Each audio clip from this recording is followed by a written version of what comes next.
തൊട്ടപ്പുറത്തെ വിദ്യാലയത്തിലാണ്. അതുകൊണ്ട് ഒരു ദിവസം പോലും ലീവ് എടുക്കാൻ എനിക്കന്ന് പറ്റിയിട്ടില്ല.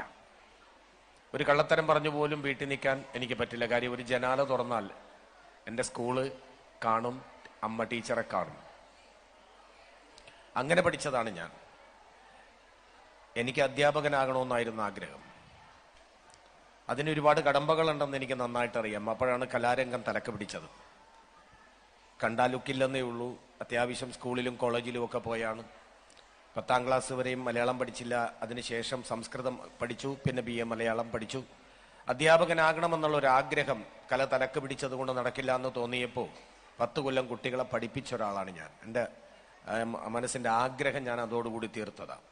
ഒന്നെനിക്ക് അഭിനയിക്കാൻ പഠിക്കാൻ വേണ്ടിയായിരുന്നു, ഒന്നെനിക്ക് എൻ്റെ ഓർമ്മശക്തി വർദ്ധിപ്പിക്കാൻ വേണ്ടിയായിരുന്നു, ഒന്നെൻ്റെ മാതാപിതാക്കളെ തൃപ്തിപ്പെടുത്താൻ വേണ്ടിയായിരുന്നു.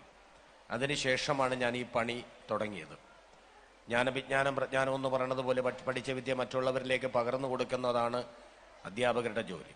ഇതുപോലെ ബഹുമാനം കിട്ടുന്ന ഒരു ജോലി ലോകത്ത് വേറെ ഇല്ല എന്നുകൂടി ഞാൻ നിങ്ങളെ ഓർമ്മപ്പെടുത്തുകയാണ്. കാര്യം ബാക്കി ഏത് സ്ഥാനത്ത് നിന്നും പിറ്റേ ദിവസം റിട്ടയർഡ് ആയാൽ അതിൻ്റെ 1 മണിക്കൂർ കഴിയും മുമ്പ് അളിയാന്നുള്ളൊരു വിളി നമ്മൾ കേൾക്കാം, അല്ലെങ്കിൽ ബ്രോ എന്താടാ എന്തെങ്കിലും തോക്കാം. നമ്മൾ കാണുമ്പോൾ ഒരു ബഹുമാനം തോന്നില്ല. പക്ഷേ അധ്യാപകരെ കാണുമ്പോൾ, ഇപ്പം നമ്മൾ പഠിച്ചുകൊണ്ടിരിക്കുന്ന കുട്ടികൾ, അവിടെ ഇരിക്കുന്ന കുട്ടികൾ, അവരുടെ പ്രിയപ്പെട്ട അധ്യാപകർ, അവരെ കാണുമ്പോൾ അവർ പഠിപ്പിച്ച വാക്കുകൾ ഓർക്കുമ്പോൾ അവരുടെ മനസ്സിൽ എന്നും ആദ്യത്തെ ചിത്രം ഒരിക്കലും മായാൻ പോകുന്നില്ല.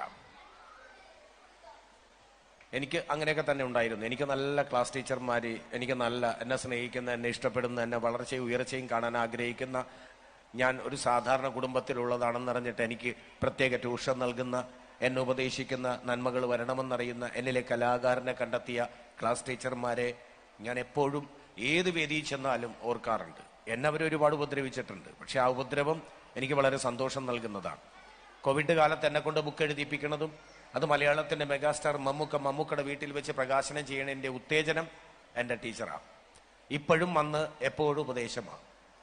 മക്കളോട് ചോദിക്കും, വൈഫിനോട് ചോദിക്കും, എങ്ങനെയുണ്ട് ഇവൻ, എങ്ങനെയുണ്ട് ഇവനെന്ന് വിളിക്കാനും എടാന്ന് വിളിക്കാനും ഒക്കെ അധികാരമുള്ളത് ടീച്ചർക്കാണ്. ടീച്ചറോടൊക്കെ നമുക്കൊരു ബഹുമാനമാണ്. അപ്പോൾ അധ്യാപനം എന്ന് പറയുന്നത് ഒരു ധ്യാനം തന്നെയാണ്. പിന്നെ ഇതൊക്കെ കഴിയുമ്പോഴാണ് ആലോചിക്കണത്. എൻ്റെ അമ്മ 2 കുട്ടികളുടെ അമ്മയാണെങ്കിൽ എൻ്റെ ടീച്ചർ എത്രയോ കുട്ടികളുടെ അമ്മയാണ്.